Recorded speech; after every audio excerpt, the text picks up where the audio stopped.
Ya, saya terima kasih kepada Founding Fathers yang memberikan jalan pikiran kebangsaan kita, falsafah living ideology kita, yaitu adalah Pancasila.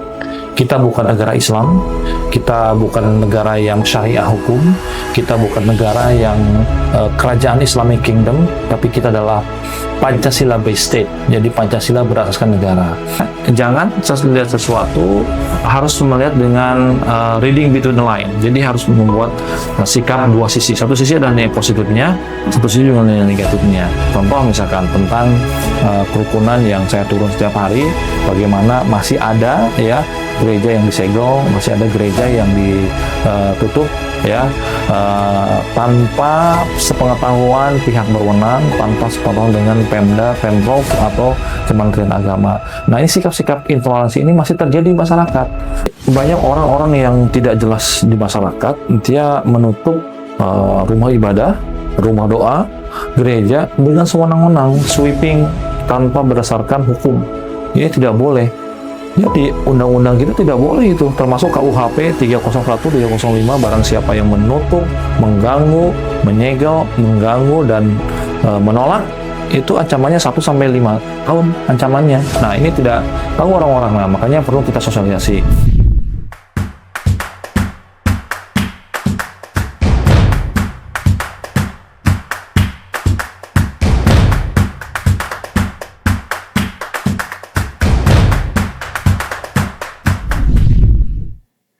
Shalom untuk kita semua, halo semua, selamat datang di Asa Podcast GMKI. Bersama saya, Sonia Simanjuntak, Sekretaris Musik Gereja, Pengurus Pusat GMKI 2025-2027. Hari ini kita akan ngobrol bersama narasumber kita yang sangat luar biasa, yang tidak asing lagi di kalangan anak muda sekarang. Ada Mas Gugun Gumilar dari Kementerian Agama Republik Indonesia. Apa kabar Mas Gugun? Alhamdulillah sehat, puji Tuhan. Oke, Mas Gugun, sepertinya perkenalan singkat dulu. Ya. Kira-kira apa aktivitas keseharian Mas Gugun? Ya, terima kasih Sonia, Mas Prima, dan Jessica, keluarga besar GMKI yang sudah mengundang kami di podcast yang luar biasa. Congratulations, ini baru ya, dan mudah-mudahan memberikan inspirasi untuk anak-anak muda Indonesia. Saya aktif sehari-hari di Kementerian Agama. Saya di Istiqlal, saya ngajar, saya punya yayasan pondok madrasah di Purwakarta. Sehari-hari saya sebagai staf khusus Menteri Agama sebagai bidang kerukunan umat beragama, pelayanan agama, pengawasan, dan kerjasama luar negeri. Termasuk kayak di Istiqlal, Direktur Istiqlal, bidang kerjasama luar negeri, dan saya ngajar di Perguruan Tinggi Ilmu Al-Quran, Universitas Al-Quran di Jakarta. Dan saya aktivis, dan saya akademisi, dan bukan politisi. Belum. Padat sekali ya. Oke. Hari ini kita akan ngobrol dengan Mas Gugun dengan tema yang sangat dekat sekali dengan kehidupan kita sehari-hari, yaitu generasi muda dan masa depan toleransi. Nah, di tengah Indonesia yang penuh dengan keberagaman, kita sering sekali mendengar kata toleransi. Tapi yang menjadi pertanyaan, apakah toleransi itu masih hidup di tengah-tengah kita hari ini, khususnya di generasi muda? Atau mungkin apakah ada pertentangan baru atau masalah baru akibat media sosial, polarisasi, atau mungkin karena sikap saling curiga? Dan hal ini kan akan kita ulas bersama Mas Gugun. Oke, Mas Gugun. Mas Gugun, ketika mendengar kata toleransi, apa hal pertama yang terlintas dalam pikiran Mas Gugun? Saya sering berulang-ulang ketika saya turun ke lapangan dan masuk ke rumah ibadah semua agama, saya selalu bilang adalah tolerance is an attitude. Toleransi adalah sebuah sikap, attitude, ethics, ethos, morality, integrity. Sebuah sikap. Ya, dari mana? Dari lisan, dari pikiran, dari hati, dan dari perbuatan. Simpel kan? Itu nilai arti toleransi yang sebenarnya. Jadi toleransi itu bukan hanya diucapkan, tapi bagaimana kita mengajak orang agar kita saling menghormati, saling menjunjung tinggi rasa tenggang rasa saling menghormati. Bukan hanya terucap saya Pancasila, Anda bukan Pancasila, tapi bagaimana dari pikiran kita tuh harus mudah ada toleransi. Kalau pikiran kitanya rusak, ya orang lain menganggap adalah kafir, menganggap orang lain itu neraka, menganggap orang lain itu berbuat kejahatan. Toleransi itu dibikin kita sudah harus kita perbaiki dari mulai sekarang. Dari ucapan lisan kita, dari hati kita. Kalau kitanya punya rasa iri, dengki, fitnah terhadap agama dan pemeluk agama lain, ya kita tidak memiliki toleransi yang tinggi. Termasuk amal perbuatan kita tuh harus mencerminkan adalah sebuah amal perbuatan yang toleransi kepada orang lain. Iya. Ya. Berarti intinya di pikiran ya, Mas. Ya, pikiran, lisan, hati, dan perbuatan. Oke, Mas, kalau misalnya boleh jujur, hidup di tengah perbedaan di Indonesia ini, Mas Gugun lihat itu apakah sebagai suatu keunikan atau malah menjadi sebuah tantangan? Ya, saya terima kasih kepada Founding Fathers yang memberikan jalan pikiran kebangsaan kita, falsafah living ideology kita, yaitu adalah Pancasila. Kita bukan negara Islam, kita bukan negara yang syariah hukum, kita bukan negara yang kerajaan Islamic Kingdom, tapi kita adalah Pancasila based state. Jadi Pancasila berasaskan negara. Dari mana Pancasila lahir? Saya sedikit menggambarkan bahwa dulu pada zaman Kerajaan Majapahit ada namanya Empu Tantular. Mereka mengarang kitab namanya Kitab Sutasoma, atau dalam bahasa Inggris The Ancient Statecraft. Jadi tatanan negara masa lampau, menulis kita namanya Kitab Sutasoma, ya. Kemudian nilai-nilai Pancasila itu dekat dengan ajaran agama Buddha, yaitu dengan nama Panca Dharma. Panca adalah 5, Dharma adalah ajaran, doktrin, kebenaran, guidance, ya, yang dianut oleh para leluhur kita. Seluruh kita kan bukan agama Islam, bukan agama Kristen, tapi ada agama lokal, ya, primordial kita, ya, setiap mulai dari Aceh sampai Papua punya mereka nilai-nilai tradisi leluhur kita. Ada penganut kepercayaan animisme, dinamisme yang tumbuh besar bersama bangsa Indonesia, ya. Nah, kalau menurut ke belakang, coba kita lihat. Di Jawa ada namanya Kerajaan Tarumanegara yang pusat keagamaan, pusat budaya, pusat tatanan negaranya di Bogor. Lalu melahirkanlah raja-raja dari Jawa, Mataram, Majapahit. Nah, mereka membuat Kitab Sutasoma ini oleh Empu Tantular, ya, pada abad ke-13 dan 14.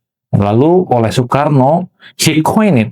Dia mereformasi, memformulasi, ya, dari para leluhur kita dengan Pancasila, the 5 principle ideology, 5 nilai Pancasila. Sila itu adalah attitude, morality, ya, sila foundation. Jadi 5 panca dasar negara kita. Nah, itu bukan dari Islam, dari lebih dekat kepada Panca Dharma, Buddha dan Hindu. Tentu nilai-nilai agama Kristen, Katolik, Islam ada di dalamnya semua. Dari mulai believe in one God, yang kedua principle of humanity, principle of unity, persatuan, principle of people's wisdom, ya, musyawarah mufakat, gotong royong. Nomor 4, nomor 5 adalah social justice. Negara kita punya 5, negara Timur Tengah nggak punya, Eropa nggak punya, Amerika nggak punya. Maka tagline-nya kita adalah Bhinneka Tunggal Ika, Unity in Diversity. Jadi kita bersyukur bahwa nilai-nilai nilai toleransi, nilai-nilai pluralisme sudah tumbuh di masa nenek moyang kita. Jadi ngapain kita memperebutkan hari ini adalah minoritas dan mayoritas? Kita dan semuanya adalah warga negara yang berhak di hadapan hukum, Pancasila, Bhinneka Tunggal Ika, Undang-Undang Dasar 1945, dan kita adalah warga negara bangsa Indonesia. Oke, baik Mas Gugun, mengacu pada falsafah kita tadi Pancasila, adakah pengalaman Mas Gugun, ya, di tengah Indonesia yang penuh dengan keberagaman, pernah merasa kayak di momen tertentu kayak, wah, ini Indonesia banget ya, kita berbeda-beda tapi bisa bareng, atau mungkin sebaliknya seperti itu. Nah, saya bilang teman-teman semuanya, kita tuh membutuhkan storyteller yang baik kepada bangsa dunia, ya. Kayak teman-teman ini, teman-teman GMKI, ya, memberikan warna baru, membumbui Indonesia dengan suara-suara yang menyejukkan untuk bangsa dan dunia internasional. Jadi agent of peacemaker ini, teman-teman ini agent of peacemaker nih dari teman-teman GMKI. Nah, ini terus terobosan. Nah, kita kembali bahwa tema kerukunan dan kebangsaan ketika saya turun ke lapangan itu adalah harus punya living ideology dengan Pancasila. Jadi kita punya meeting point atau kalimatun sawa, atau intinya adalah titik ketemu apa antar semua 6 agama ini, dan ras-ras primordial dan local beliefs. Apa local belief bahasa Indonesia itu? Kepercayaan lokal. Dengan apa? Dengan Pancasila. Jadi ketika turun saya ke lapangan, saya bukan membela gereja, saya bukan membela orang Kristen, saya bukan membela Katolik, tapi bagaimana membela keadilan, persatuan dan perdamaian. Karena nilai-nilai itu adalah nilai bangsa Indonesia. Gotong royong, silih asah, silih asuh, loh jenawi, itu nilai leluhur bangsa kita. Di Jawa, di Sunda, bagaimana saling menyayangi, saling menghormati, saling gotong royong. Di Batak juga ada nilai-nilai persaudaraan. Di Sulawesi Utara adalah semua orang bersaudara, orang semua bersaudara, semua adalah saling bersaudara, ya. Bagaimana leluhur kita menciptakan suasana batin yang sangat tinggi dengan falsafah Pancasila. Oke, baik Mas Gugun. Kira-kira kalau dilihat dari anak muda sekarang ya hari ini, apakah mereka cukup peduli nggak sih terhadap toleransi kita hari ini? Hari ini kita digempur dengan eranya Industrial Revolution 4.0. Jadi kemudian People Society 5.0, masyarakat pemburu informasi 5.0, era industri 4.0. Tantangannya hari ini adalah kita berhadapan dengan Artificial Intelligence, Internet of Things, perang dagang, perang digital, dan ada plusnya banyak. Kawan-kawan sekarang generasi zilenial dan milenial, ya kawan-kawan semua kan generasi zilenial ya. Tantangan hari ini adalah bagaimana pemikiran keagamaan kita akan bertarung dengan dunia digital. Ya, bagaimana cross-check-nya ya, kita harus punya guru dan ilmunya. Kalau kita beragama, kalau tidak punya guru dan ilmu, hanya melihat di chat GPT, ya, hanya melihat di YouTube, hanya melihat di Google, ya kita akan nggak punya guru dan ilmu. Saya bicara tentang di gereja, saya masuk pidato, saya ceramah, karena saya ada ilmunya. Kalau nggak punya ilmu, ya saya nggak berani. Ngapain saya bicara teologi Kristen di Beria, di HKBP, Reformanda, di Reform Injili, di Baptis, Pantekostal, dan sebagainya. Karena kita harus, generasi kita tuh harus generasi yang cendekiawan, generasi yang intelektual. Nah ini kekurangan kita lah, bagaimana mempersiapkan generasi kita adalah generasi dengan ilmu pengetahuan dan teknologi. Ya. Kalau kata bahasa Spanish itu adalah el saber sabre caminos. Jadi knowledge opens the path. Jadi pendidikan, ilmu pengetahuan itu akan membuka jalan. Termasuk di Bible, ya, the beginning of knowledge is the fear to the Lord. Jadi pendidikan, memulainya ilmu pengetahuan itu adalah salah satu takutnya kepada Tuhan. Itu kan dari pendidikan dari Bible ya. Jadi ayat Amsal itu. Jadi teman-teman semuanya, mari kita cerdaskan generasi kita dengan generasi ilmu, pengetahuan, dan teknologi. Sambil kita menjaga nilai-nilai teologi agama ini dengan nilai-nilai kerukunan dan pluralitas keagamaan. Oke, baik Mas Ya. Gugun. Tadi kita itu dibilang bahwasannya kita mengacu pada era 5.0, di mana Ya. kita memburu informasi seperti itu. Ya. Nah, menurut Mas Gugun ini, media sosial kita hari ini apakah mengacu lebih banyak untuk membantu memperkuat toleransi kita, atau malah memperkeruh antar kelompok? Saya kira di era terbuka ini kita banyak bersyukur, ya. Mark Zuckerberg, Steve Jobs, TikToks, ya, social media, Facebook, Instagram membuka ruang wacana dialog keagamaan melalui digital platform. Kita ambil yang plusnya dulu. Nilai plusnya, keterbukaannya, transparansinya ada nilai-nilai keberagaman, intoleransi, nilai-nilai kerukunan akan lebih cepat algoritmanya naik di sosial media.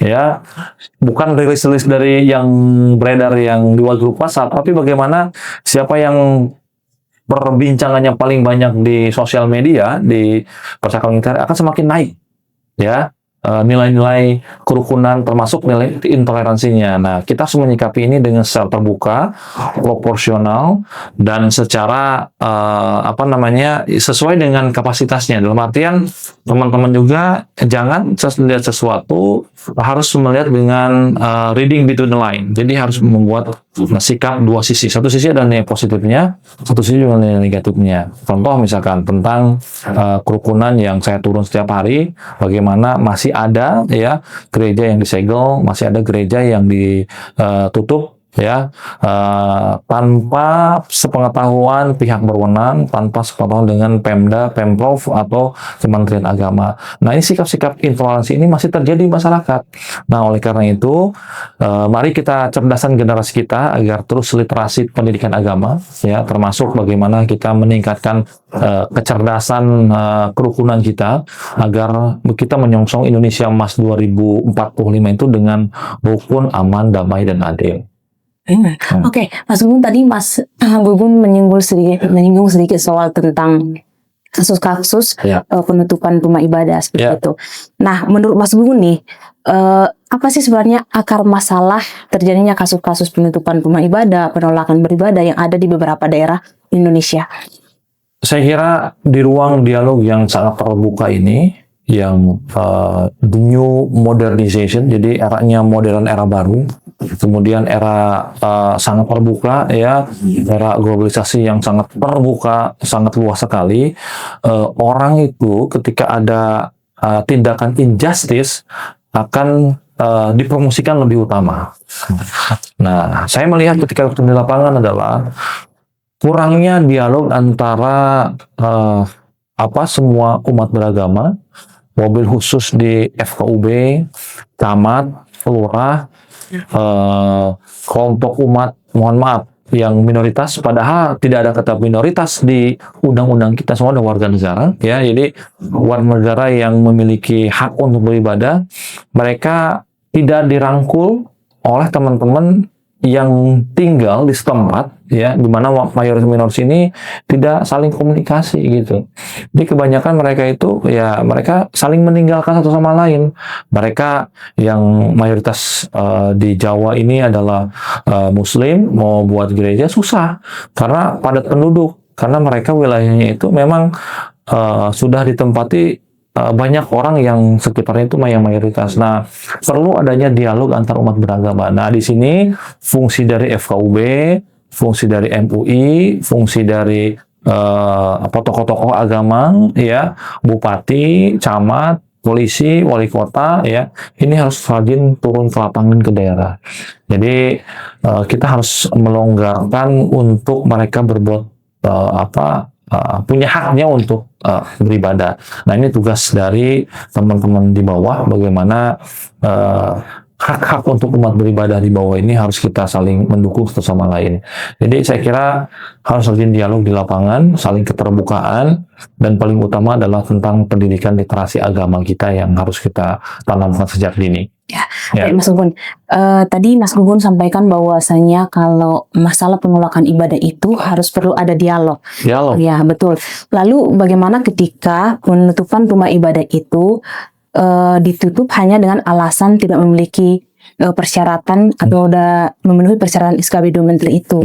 Kira-kira apakah itu penutupan rumah ibadah ini lebih sering lebih fokusnya masalah persoalan administrasi negara atau malah justru sentimen dari masyarakat itu sendiri? Ya, itu dia. Jadi banyak orang-orang yang tidak jelas di masyarakat, dia menutup rumah ibadah, rumah doa, gereja dengan sewenang-wenang, sweeping tanpa berdasarkan hukum. Ini tidak boleh. Jadi undang-undang kita tidak boleh itu, termasuk KUHP 301, 305, barang siapa yang menutup, mengganggu, menyegel, mengganggu, dan menolak, itu ancamannya 1-5 tahun ancamannya. Nah, ini tidak tahu orang-orang, nah, makanya perlu kita sosialisasi. Oleh karena itu, semakin modern ini, orang semakin modern dan semakin terbuka, dan semakin juga orang eksklusif beragama. Nah, ini bahaya kalau orang memahami agama itu secara eksklusif. Dalam artian, eksklusif di sini adalah mereka agamanya paling benar. Orang lain salah semuanya, dari kacamata dari satu angle. Nah, makanya kita dibutuhkan adalah pendidikan literasi beragama.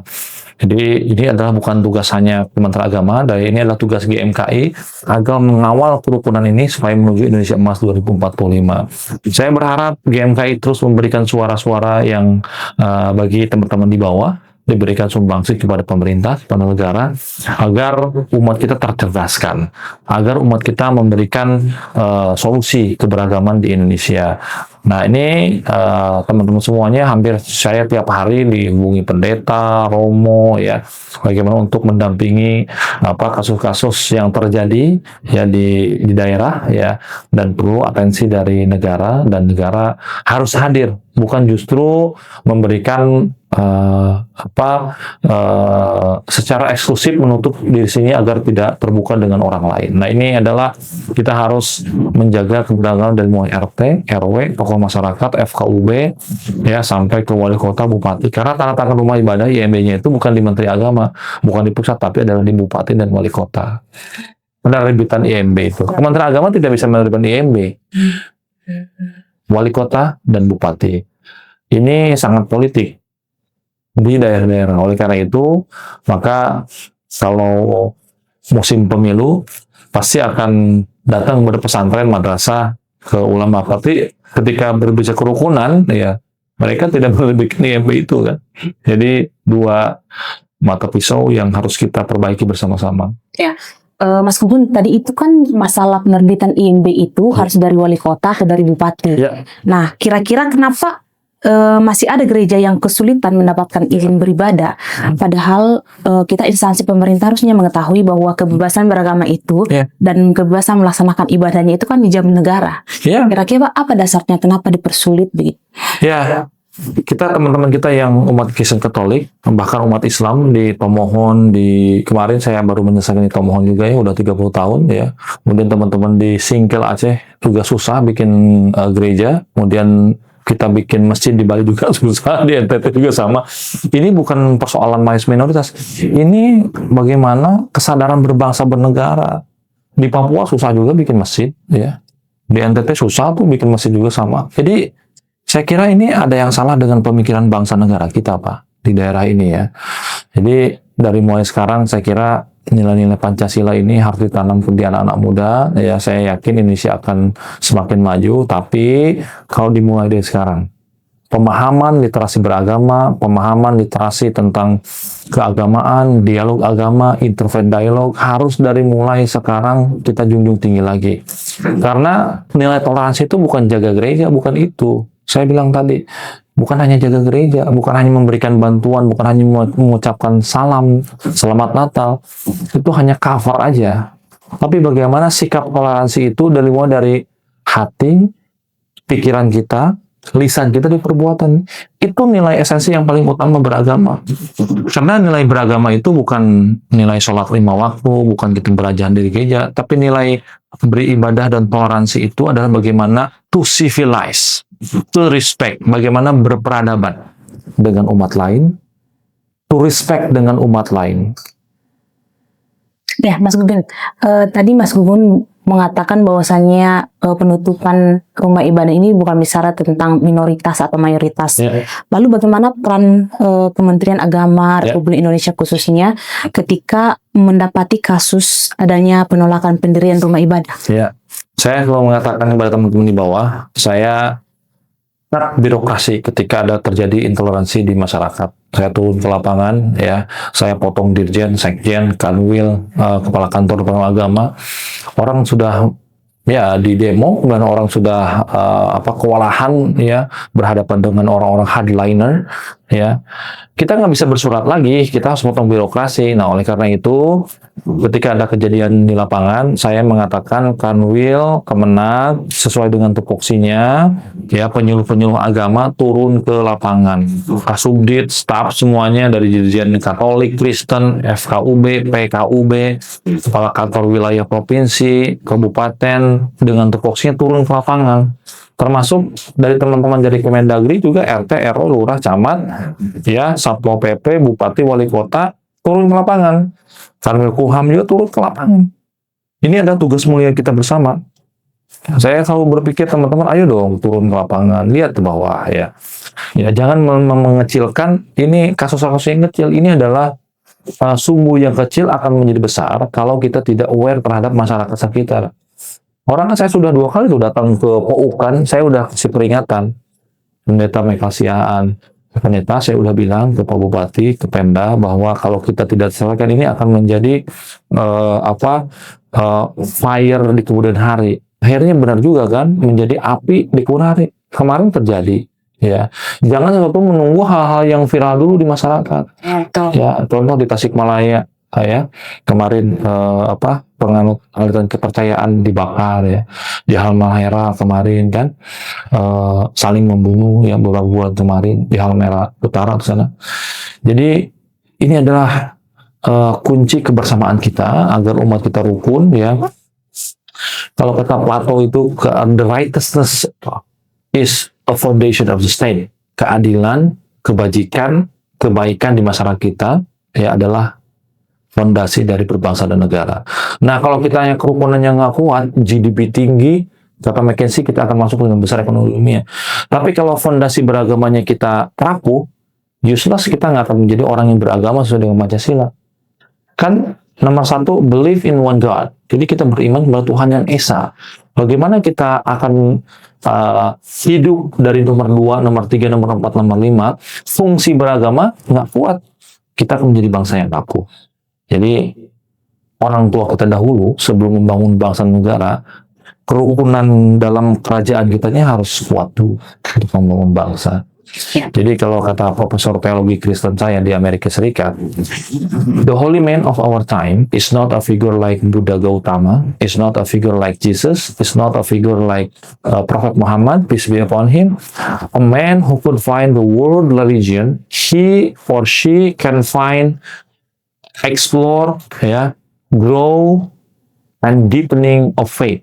Jadi orang yang suci hari ini bukan figur seperti Buddha Gautama, bukan figur seperti Yesus, bukan figur seperti Nabi Muhammad, tapi seseorang yang bisa mempelajari, tumbuh, dia mendalami agama orang lain, dan dia melakukan pendalaman dan tumbuh menjadi orang yang toleran, menghormati keberagaman.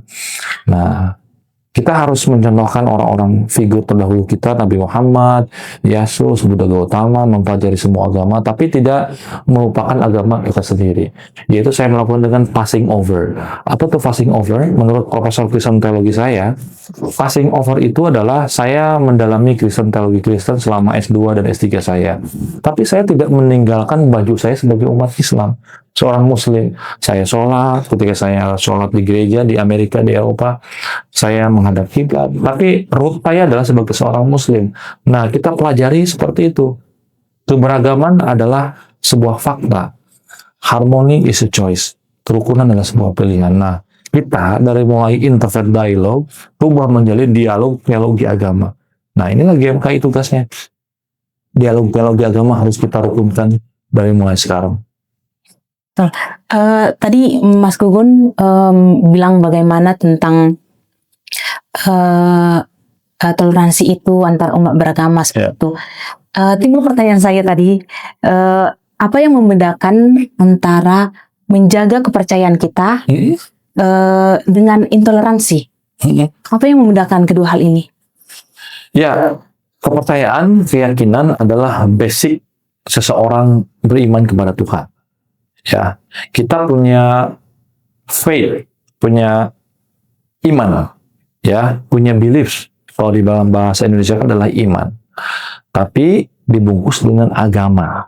Ya, agama itu adalah sebuah kata dalam undang-undang kita bahwa kita memiliki agama. Lalu dibungkus dengan KTP di kolom, kan gitu. Jadi sesungguhnya level keimanan itu melebihi agama. Jadi kalau ditanya agama dulu atau keimanan dulu atau keyakinan dulu? Iya, keimanan dulu, keyakinan dulu, kepercayaan dulu, baru dibungkus dengan negara. Negara di sini ada berperan melindungi segenap semua agama.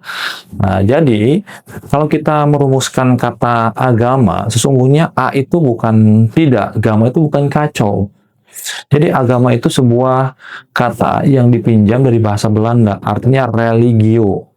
Religio itu adalah, kalau diartikan dalam bahasa kita, bahasa KBBI adalah agama. Jadi agama itu menyempit maknanya, hanya 6 agama, betul nggak? Yang di luar 6 official ini ya tidak diakui sebagai agama. Nah, oleh karena itu, saya kira walaupun hanya 6 agama, tapi Pancasila adalah mengakui semua keberagaman agama lokalitas di kita. Nah, kasus intoleransi sebetulnya terjadi di masyarakat karena tidak memahami esensi beragama dan keimanan itu sendiri. Saya bilang tadi, kata agama itu adalah to civilize, to respect. Esensi beragama itu adalah memuliakan manusia, ya, menghormati manusia sesuai dengan ajaran Bible. Apa? Perihalah cinta kasih dan persaudaraan di ayat Matius, betul nggak? Dalam Islam juga sama. Khairun nasi anfa'uhum linnas. Sebaik-baiknya orang yang baik adalah orang yang bermanfaat bagi banyak umat. Tidak mengenal Islam atau Yahudi atau Nasrani. Jadi kata toleransi itu sudah dicontohkan oleh Yesus. Bagaimana ketika ada murid-muridnya yang berbeda pendapat, ya, berbeda opini, Yesus mentoleransi, ya. Kemudian Nabi Muhammad ketika mengundang orang Kristen Najran ke Madinah, disiapkan rumahnya, disiapkan makannya, dibangun rumah ibadahnya. Itu nilai toleransi itu sudah dari umat-umat terdahulu. Apalagi kita agama yang Abrahamic faith. Ibunya sama, dari rahim yang sama. Lalu lahirlah Yahudi, Kristen, kemudian lahirlah Islam, agama terakhir. Itu nilai toleransi yang dari rahim perut yang sama. Rahim itu kan, rahim artinya adalah blessing. Artinya dari satu rahim perut yang sama. Tidak ada sekap, persaudaraan. Luar biasa sekali jawabannya. Kenapa kita harus saling menjelekkan, menghargai sama orang kita dari rahim yang sama kok, Tuhan yang sama. Ya, Oke, kita kembali lagi ke masalah gereja yang tadi. Mas Gugun, kira-kira penanganan kasus penolakan gereja itu kan ada di daerah, yang kemudian yang turun nantinya adalah pemerintah daerah, Kakewil, seperti itu. Kemudian apa sebenarnya langkah konkret yang mereka lakukan supaya kasus penolakan ini tidak terus berulang? Ya, Kementerian Agama tidak bisa sendirian. Jadi kalau mendirikan itu hanya rekomendasi izin registrasi dari Dirjen Kristen atau Katolik, ya. Kemudian kita memberikan rekomendasi untuk kegiatan keagamaan saja. Tapi pada intinya adalah teman-teman di camat, lurah, dan wali kota bupati di sana. Jadi justru kerukunan ini harus lahir dari para pemimpin lokal-lokal di daerah. Kementerian Agama kemudian kewajiban memberikan rekomendasi, tidak boleh menolak ketika ada orang yang beribadah. Kalau ada penolakan, kasih lahannya, diizinkan dikasih IMB-nya. Oke, kalau ada suatu tempat dia bermasalah atau lingkungannya Muslim semuanya susah, tapi kan kewajiban pemerintah itu adalah memberikan solusi. Apa solusinya? Kasih dong lahannya, kasih izin IMB-nya. Syukur-syukur dibuatkan gedungnya kan oleh negara, kewajiban negara. Kan ada solusi, tidak harus ditutup dan tidak harus disegel. Itu kewajiban pemerintah daerah. Kan banyak tuh lahan-lahan yang kosong yang tidak terbuat, ya, kasih di mana, ya kan? Solusinya, oke, boleh misalkan direlokasi, jangan di tempat yang ini. Tapi kan kewajiban negara itu memberikan semua hak beribadah yang sama kepada warga negara bangsa Indonesia. Harus ada punya keberanian. Ya. Jangan hanya jargon kampanye saja. Ya, betul Mas Gugun. Ya. Mas Gugun, realita yang terjadi di beberapa daerah ya. Kenapa terjadi penolakan ibadah-ibadah ini, khususnya pendirian rumah ibadah ini, sekarang sering sekali mengacu pada persyaratan dalam SKB 2 Menteri. Ya, 90 tanda tangan itu. Iya, ada 90 tanda tangan jemaat, kemudian ada 60 tanda tangan warga umat agama lain, seperti itu. Kira-kira apakah ini bisa menjadi celah masuknya intoleransi itu karena mengacu pada amanat konstitusional kita pasal 29 Undang-Undang 1945 ayat yang kedua, bahwa misalnya negara menjamin kebebasan umat beragama untuk menganut ibadahnya masing-masing. Ya, saya kira adalah SKB ini produk yang terdahulu, ya, para pemimpin kita terdahulu di zaman eranya Pak SBY, ya. Saat itu banyak terjadi kasus intoleransi. Jadi eranya tahun 2000 sampai 2012 ini kan banyak era bom di mana-mana. Bom Bali, bom Jakarta, JW Marriott, ya, di Riau, di Aceh, di mana-mana. Toleransi dan radikalisme itu pada saat zaman SBY. Nah, idenya saat itu memang untuk mencegah intoleransi itu, maka dibuatlah SKB bersama.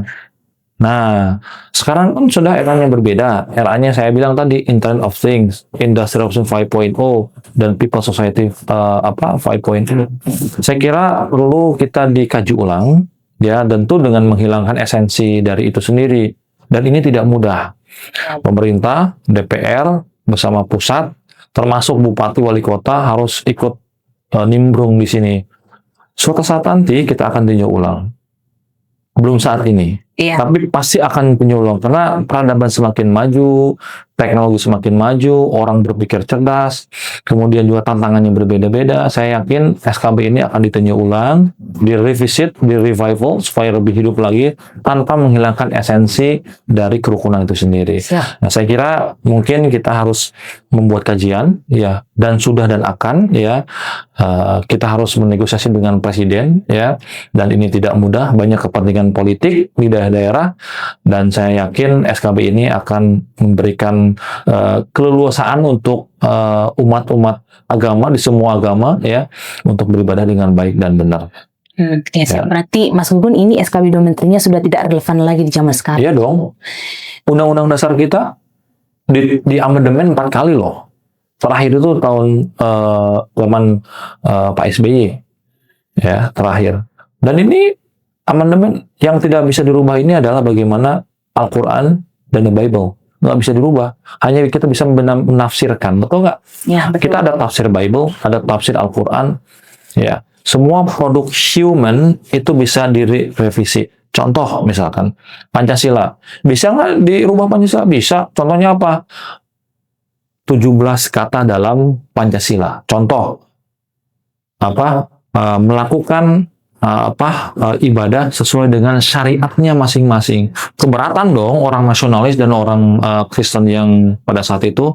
Maka konsensus BPU PPKI merubah dasar negara, menghilangkan 17 kata dalam Pancasila. Setuju nggak?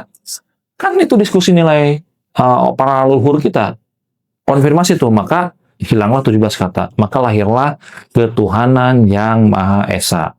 Dengan menjalankan syariat dengan masing-masing itu dihapus. Soekarno, Hatta, Hasyim Asy'ari, ya, dengan para pemimpin gereja itu hapus. Itu Pancasila itu bisa kita amandemen, ya. Apalagi SKB bisa dan harus. Kita tinggal momen yang tepat untuk merevisi SKB ini. Tapi di atas itu ada KUHP, Kitab Undang-Undang, ya, di atas SKB dan di atas undang-undang. Jadi kita jalankan bersama-sama. Oke, siap Mas Gugun. Menunggu SKB 2 menterinya direvisi, kira-kira Mas Gugun, bagaimana kita generasi muda hari ini atau masyarakat hari ini yang melihat intoleransi atau melihat atau mengalami langsung intoleransi itu, kira-kira kami melaporkannya kepada Kementerian Agama lewat apa? Kalau ada isu intoleransi, teman-teman di daerah itu lapor kepada pihak berwajib, lapor kepada RT, RW, camat setempat, lapor kepada MUI, lapor kepada FKUB, lapor kepada Kementerian Agama. Semua kita harus tembus bikin laporan secara legal standing, ya, biar teman-teman di lapangan melihat keadaannya dengan clear, dengan jelas, ya. Nah, oleh karena itu teman-teman semuanya kalau mau melapor ke Kementerian Agama silakan. Ada KUA, ya, ada penyuluh di semua agama, ada juga Kementerian Agama Kabupaten, silakan laporkan dan itu akan kita proses, ya. Walaupun kadang suka mandek, kadang suka nggak dikerjain sama teman-teman di bawah. Nah, makanya kita perlu terobosan dan keberanian. Nah, itu kalau dari Kementerian Agama. Nah, teman-teman semuanya, saya yakin dunia semakin maju, kasus intoleransi bukan hanya di Indonesia, di Myanmar bagaimana umat Islam, ya, dibakar, ya, masjidnya, di Burma, ya, di India bagaimana Islam juga, ya, kemudian di Yerusalem Kristen juga gereja ditutup, kemudian Masjid Al-Aqsa juga ditutup oleh Israel, kemudian juga bagaimana gereja di Ukraina ketika perang juga, ya, tidak di Kristen Koptik, ya, di sana tidak juga dibiarkan. Kemudian di Afrika juga antara Islam dan Kristen masih terjadi intoleransi, dibakar gereja dan masjidnya. Jadi intoleransi itu terjadi bahkan di Amerika juga sama. Masjid, gereja di Amerika juga oleh orang-orang yang tidak beragama, ya, bahkan dibom di sinagog, ya, tempat ibadah. Jadi ini bukan ujaran kebencian, bukan dari satu agama, tapi ini adalah bagaimana pendewasaan kita, pemikiran tentang arti esensi beragama itu sendiri. Ya. Oke Mas Gun, selama bekerja di Kementerian Agama Republik Indonesia, apa tantangan terbesar pemerintah saat ini supaya semua umat beragama bisa merasa aman, dihargai, dan punya ruang yang sama? Ya, tantangan kita umat beragama adalah tentang isu keberanian. Saya berani menyuarakan tentang nilai-nilai Pancasila. Jadi bukan hanya dipidatokan, bukan hanya didialogkan dalam meja, tapi bagaimana nilai-nilai Pancasila ini bisa diamalkan dalam kehidupan sehari-hari. Ini tugas, kewajiban, mengayomi, melayani, dan melindungi. Itulah tugas Kementerian Agama.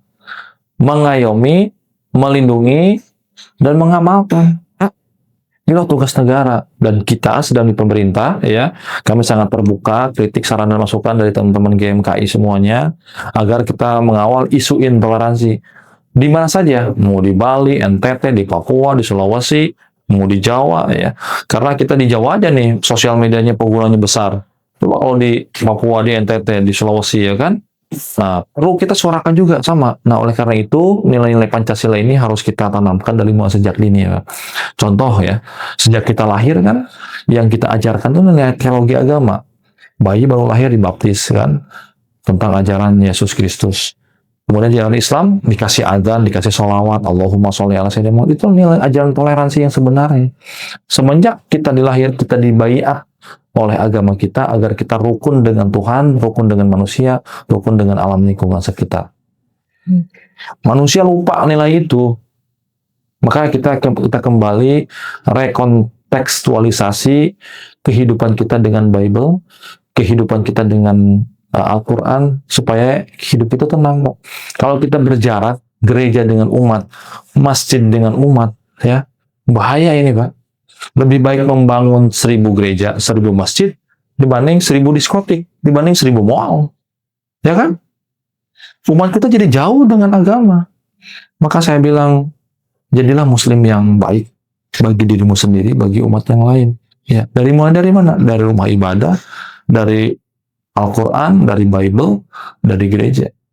Kita memahami beresensi itu dari mulai diri sendiri kita sendiri, dari keluarga terutama. Karena nilai toleransi itu lahir dari seorang ibu kita, kan? Mengajarkan tentang pendidikan agama, moralitas, tentang ketuhanan, tentang keyesusan, tentang Nabi Muhammad. Dimulai dari seorang ibu. Saya kira pendidikan toleransi adalah dari seorang ibu. Ya. Ya betul. Di Kristen juga diajarkan begitu. Ya. Semenjak dari kandungan juga anak-anak harus dibacakan Alkitab. Ya, sama. Di Islam juga sama. Baik 4 bulan, 8 bulan. Dikasih tradisi, itu kan nilai agama leluhur kita kan. Nggak ada dalam Islam, nggak ada dalam Kristen, tapi nilai budaya kita kan. Didoakan gitu kan. Dikasih samping, sarung gitu kan. Dimandikan dengan wangi-wangi. Itu kan nilai budaya kita. Bagaimana antara agama, kultur, lokal wisdom bisa bersemayam dengan agama Islam, Kristen, Hindu, Buddha. Ya. Mas Gun. Oke Mas Gun, kira-kira selama di Kementerian Agama, kira-kira adakah program dari Kementerian Agama yang benar-benar berhasil mempertemukan dan mendekatkan masyarakat lintas agama? Ya, kita di Kemenag itu terus menyuarakan tentang dialog agama. Ya, di Kemenag Agama ada di Dirjen Pendidikan Islam, Dirjen Bebas Islam, Dirjen Katolik, Kristen, semua 6 agama, untuk bagaimana PKUB juga, Pusat Kerukunan Umat Beragama, melakukan perubahan di masyarakat. Tentu saya selalu bilang kepada teman-teman di bawah, di kementerian, agar kita jangan hanya duduk manis dan diam di hotel, tapi turun ke lapangan, sapa umat kita, kan, sapa yang ada di gereja, sapa yang ada di Buddhist Temple, yang ada di Hindu Temple, ya, vihara. Ya, jadi saya kira lebih baik kita melakukan perubahan di grassroots ketimbang kita melakukan dialog di hotel-hotel. Lebih banyak manfaatnya. Kita bisa ngasih samping, sarung, ya, Quran, Bible. Saya selalu lakukan itu tuh. Kalau turun ke lapangan, saya pasti kasih Bible untuk teman-teman yang ada di gereja-gereja, di umat-umat lain. Nah, ini penting agar proses pemikiran rumah berbagai itu bukan hanya diskursus dialektika dalam meja saja, tapi harus turun ke lapangan. Baik Mas Gugun. Belajar dari pengalaman terjun langsung ke lapangan itu, kira-kira apa sih yang paling dibutuhkan Indonesia hari ini supaya keberagaman itu tetap menjadi kekuatan bangsa kita? Kita harus kembali ke Pancasila di hari ini. Nilai-nilai Pancasila itu jauh sekali dari kawan-kawan kita di generasi milenial dan generasi zilenial ya. Kita ini akan memimpin bangsa Indonesia di 2045. Saya usia 37 tahun. 2045 saya akan usianya 56 tahun. Sonia akan duduk di sini, saya akan usia mungkin Sonia akan 30 tahun di sini, 35 tahun something kan. Saya usianya 56 tahun. Mas Indonesia emas. Sonia sekarang berapa? 23 kan? Nah, 28. Oh, 28. Dia masih generasinya kan. Akan duduk di sini usia 40 tahun. Saya mungkin usianya 56, 57 ya, usia 40. Ini adalah eranya kita. The time will tell you. Ya. Jadi kita persiapan adalah bagaimana basic keilmuan kita dari mulai sekarang. Saya tadi bilang bahwa keilmuan itu adalah akan membuka tabir jalan. Nah, dari OECD, Organization for Economic Development and Cooperation, bahwa bangsa Indonesia masih 60% adalah di bawah SMA, SD, SMP. Bagaimana mungkin kita membangun kerukunan tanpa didasari dengan pendidikan? Oleh karena itu, pemerintah membangun sekolah Garuda, sekolah rakyat. Nah, ini salah satu bagaimana kita menyongsong Indonesia Emas 2045 agar lebih baik lagi. Ya, sudah banyak sekali yang sampaikan Mas Gugun ya hari ini. Tapi saya mau mendengar sedikit pengalaman Mas Gugun ketika berada di luar negeri. Apakah pernah mendengar bahwasannya orang lain di luar negeri sana melihat Indonesia itu adalah negara yang sangat toleransi. Kemudian ketika Mas Gugun kembali ke Indonesia, ternyata fakta nyatanya itu tidak benar-benar seperti itu. Bagaimana kira-kira Mas Gugun? Indonesia di luar dilihat sebagai simbol pluralisme agama. Indonesia di luar dipandang sebagai negara yang bukan berdasarkan negara Islam, ya, berdasarkan kerajaan Islam, tapi berdasarkan nilai-nilai tradisi lokal yang dinamakan dengan Pancasila.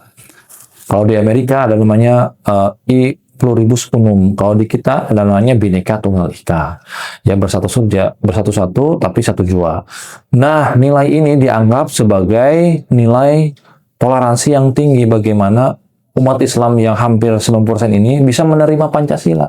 Banyak yang pada saat itu nggak menerima Pancasila. Ya, pada saat pergumulan demokrasi kan kita berubah-ubah tuh, ada demokrasi terpimpin, demokrasi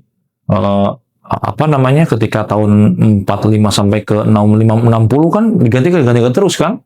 Bagaimana ada negara NII kan, negara Islam Indonesia, pergolakan di Sumatera Barat kan. Banyak juga yang menerima, tapi dengan konsep kebersamaan ya Indonesia bisa menerima dengan Pancasila. Nah, oleh karena itu di luar kita dianggap negara yang bangsa yang plural dan toleransi, tapi masih ada terjadi kasus intoleransi ya. Walaupun ya kita bisa amati memang tidak pada umumnya, tapi masih ada ya di setiap daerah kabupaten yang masih sulit untuk melakukan ibadah. Nah, ini terhadap otokritik bagaimana kita berbangsa bernegara. Bukan Pancasila yang salah, tapi kitanya yang salah. Manusia Indonesianya, mereka tidak mengamalkan amal-amalan dari Pancasila dan beragama. Saya bersyukur pada Hatta, Tan Malaka, Syahrir ya, semua tokoh-tokoh bangsa yang sudah memberikan pencerahan kepada bangsa. Contoh lagu Indonesia diciptakan oleh seorang Kristen, warga Rudolf Supratman kan, orang Sulawesi itu, ya kan? Jadi kita cukup berterima kasih bagaimana yang bikin Garuda adalah tokoh-tokoh Kristen dan umat Islam bersama-sama, dan bukan Al-Quran, bukan berdasarkan As-Sunnah atau berdasarkan Bible, tapi Garuda loh, ya. Luar biasa. Ada Garuda Indonesia, ada Pancasila, ada Undang-Undang Dasar 45, ada NKRI. Bukan Quran dan bukan Bible. Nah, di sini kita cukup bangga, sangat bangga bahwa Pancasila bisa hidup berdampingan dengan bangsa Indonesia. Manusia lupa tuh bangsa Indonesia. Nah, tugas kita adalah mencerdaskan, kan tugas dari kita itu adalah mencerdaskan kehidupan berbangsa, bernegara. Itu tujuan utama dari pendidikan kita di Indonesia. Mari, saya kira mulai hari ini, dulu masih ada pendidikan moral Pancasila PMP, sekarang sudah nggak ada. Pendidikan kewarganegaraan itu luar biasa loh. Dulu saya waktu kecil nggak ada tuh penuh beribadah. Ya kan? Dulu waktu kasih kita ada nggak pernah mendengar? Tak ada. Tapi sekarang anak SMA itu untuk belajar tentang PPN itu sangat sedikit. Iya, saya kira pendidikan moral Pancasila bukan hanya jargon saya Pancasila setiap hari pendidikan dan setiap hari Pancasila. Tapi justru di SD itu harus diadakan lagi. Digemakan lagi. Kembali kepada falsafah hitohnya bagaimana Pancasila, pendidikan moral Pancasila, pendidikan kewarganegaraan itu sebagai muatan lokal yang wajib dikuasai oleh anak-anak bangsa kita. Saya nggak pernah mendengar tuh di Purwakarta, sekarang banyak banget di kampung saya juga. Ya, ini kita ya tentu memang zaman semakin berubah ya. Zaman kemajuan kasus tentang ini banyak karena ada isu ekonomi, sosial, politik, budaya, trans ideologi dari luar ke dalam dan internal juga banyak. Nah, tapi kita comeback kepada Pancasila. Ya. Terima kasih Mas Gugun. Sudah banyak sekali yang kita diskusikan hari ini. Tapi kami mau mendengar apa yang menjadi harapan terbesar Mas Gugun untuk generasi muda hari ini yang hidup di Indonesia kita yang majemuk. Ya, harapan saya kepada generasi Indonesia adalah terus belajar dan belajar. Indonesia ini akan mampu terbang tinggi kalau kita punya ilmu, pengetahuan, dan teknologi. Jadi kalau kata profesor saya di Sorbonne, the dangers of our society today because of lack of intellectuality. Jadi rusaknya masyarakat hari ini adalah karena kurangnya intelektualitas kita di masyarakat kita. Jadi belajar, dan belajar. Kita kembali kepada Alkitab, bagaimana the beginning fear of God, itulah dengan ilmu pengetahuan. Termasuk sama di Islam juga, ikro, baca, dan baca. Pendidikan adalah nilai utama. Jadi terus pendidikan literasi beragama, terus pendidikan dialog agama kita promosikan dalam kehidupan sehari-hari, ya, bahwa kita adalah bersaudara, kita adalah bangsa yang majemuk, nilai-nilai agama kita harus bersemayam dengan nilai Pancasila, gotong royong, yang kita punya adalah nilai-nilai bangsa luhur Indonesia. Terima kasih Mas Gugun untuk cerita hari ini, pengalaman hari ini, refleksi hari ini. Semoga apa yang kita dapat dari Mas Gugun hari ini bisa menjadi bekal bagi kita generasi muda untuk merawat toleransi kita di masa yang akan datang dan juga hari ini dan akan masa yang akan datang. Oke, teman-teman, kita akan mendengar closing statement dari Mas Gugun. Ya. Kami silakan Mas Gugun. Iya, teman-teman semuanya. Saya mengutip dari Profesor Sumitro Joyo Hadikusumo dalam bukunya tentang ekonomi Pancasila. Ada 3 hal yang penting adalah, pertama adalah pendidikan, ya, seeking knowledge. Jadi apa beliau tokoh bangsa, carilah ilmu setinggi-tingginya. Yang kedua adalah tentang pengabdian kepada bangsa, harus dengan nilai yang tulus. Yang ketiga adalah bagaimana kita gotong royong dalam membangun bangsa dan negara. Ini adalah kunci bagaimana kita membangun bangsa dan negara. Pendidikan, ya. Yang kedua adalah gotong royong. Yang ketiga adalah pengabdian kepada bangsa harus dengan tulus. Semua orang punya tanggung jawab moral yang sama untuk membangun bangsa Indonesia. 3 kunci ini adalah bagaimana kita kembali kepada Pancasila. Ya, baik, terima kasih Mas Gugun. Ya. Pengalaman yang sangat luar biasa, statement yang sangat luar biasa juga. Oke, teman-teman, keberagaman bukan alasan untuk kita terpecah, tetapi keberagaman menjadi sebuah wadah untuk kita untuk saling mengenal pribadi lepas pribadi, juga saling tumbuh bersama. Biarlah toleransi jangan hanya sebagai slogan, tetapi menjadi sikap atau gaya hidup kita sebagai generasi muda yang majemuk yang tinggal di Indonesia ini. Demikian dari kami, saya Sonia Simanjuntak pamit undur diri. Tuhan Yesus memberkati. Sampai jumpa. Terima kasih. Shalom. Wassalamualaikum warahmatullahi wabarakatuh. Terima kasih Sonia, Jessica. Luar biasa.